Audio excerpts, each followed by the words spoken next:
आपको बता रहा हूँ, ये 8 चीजें अगर आपके घर में हैं तो तुरंत उठा के इसको बाहर फेंको। ये सबसे खतरनाक चीजें हैं जो आपको आगे बढ़ने नहीं देती। सबसे पहले कई बार मैंने बताया है कि झाड़ू को सुला के नहीं रखना, झाड़ू सीधा रहना।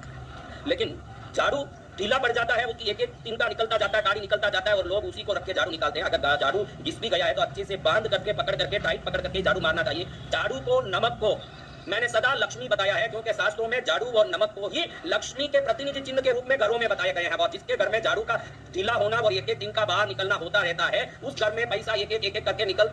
इसलिए झाड़ू को ऐसे टाइट रख के रखो कि भाई आप ध्यान से रहो कि भाई हमारे घर की ये छोटी छोटी चीजें हमारे लिए बहुत महत्वपूर्ण, आपकी जिंदगी को बदलने में ये सब चीजें बहुत काम करती है। झाड़ू को कभी भी वायुव्य कोना में, नॉर्थ वेस्ट में ही रखना। पहले के वास्तु के वीडियो जो दूसरे मेरे चैनलों में डाले उसमें मैंने बताया है कि भाई झाड़ू को कभी भी खड़ा रखना है, सीधा रखना, सुला के नहीं रखना, वायुव्य कोण में, नॉर्थ वेस्ट में ही रखना। झाड़ू ढीला नहीं होना चाहिए। जिसके घर में झाड़ू ढीला तिनका निकल रहा है, उसका तिनका झाड़ू को घर के बाहर लाके रखना नहीं चाहिए। कई घरों में घर के बाहर पैसेज में झाड़ू पड़ा रहता है, उस घर में कभी लक्ष्मी नहीं आएगी जिसने लक्ष्मी को बाहर डाल दिया है। इसलिए झाड़ू का व्यवहार सही रखना है। दूसरी बात जाते हैं और घर में रख दिया जाता है, कई घर में टंगा दिया जाता है। इस प्रकार के गलत यंत्र, गलत डोरे, गलत खंडे, गलत ताबीज, गलत चीजें घर में निश्चित नेगेटिव एनर्जी लाता है और वो नेगेटिव एनर्जी आपके जीवन को ही भविष्य में नेगेटिव कर देगा। और कई ऐसे लोग जाके मुसलमानों से यंत्र लेके आके हिंदू लोग अपने घर में टांग लेते हैं, कहते हैं कि इससे सुख मिलेगा। सुख तो मिलना बहुत दूर भाई, कुलदेवी ऐसी नाराज होगी कि वापस 7 पीढ़ी तक उसको रिझाने में लगना पड़ेगा। इसलिए अपने धर्म को छोड़ के बाहर उपाय ढूंढने मत जाओ। और उपाय ईश्वर की चरण का भक्ति है, इस उपाय को पकड़ लो तो कल्याण है। बाकी जो आधे पंडितों, आधे विद्वानों से कोई ना कोई काम करा के आए वो दुखी होंगे, इसलिए उसको उठा के बाहर फेंक दे तो ये सबसे बढ़िया है। सावधान रहे। 2 साल 5 साल उसी का उपयोग करते हैं, दो के भी करते हैं, लेकिन रात में हम जब सोते हैं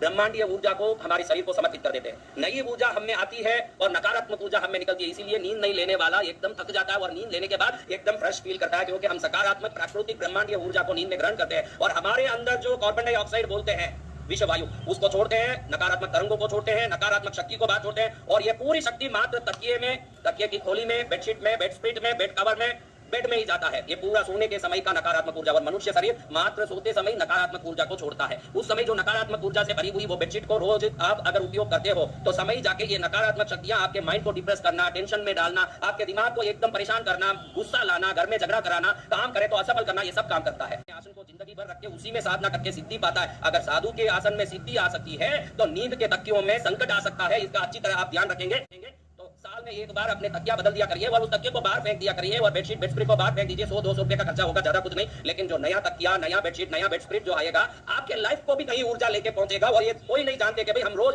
पुरानी नकारात्मकता को सिर पर लगा। तो दर्पण एक ऐसा वस्तु है जो हमारे शरीर की ऊर्जा को वैसे ही प्रतिबिंबित करता है। हम जो हैं उस शक्ति को ऐसे के ऐसे ही अगर प्रतिबिंबित करने की कोई शक्ति हमारे घर में है तो वो दर्पण है। जिस घर में टूटा दर्पण हो उनके शरीर में बीमारी आना, चमड़े की बीमारी आना, खुजली होना और विभिन्न प्रकार की परेशानियां आना निश्चित रूप से होगा। इसलिए टूटा हुआ दर्पण हो, टूटा हुआ या पीछे से उसका जो पॉलिश गया हुआ दर्पण हो, इन चीजों को निकाल करके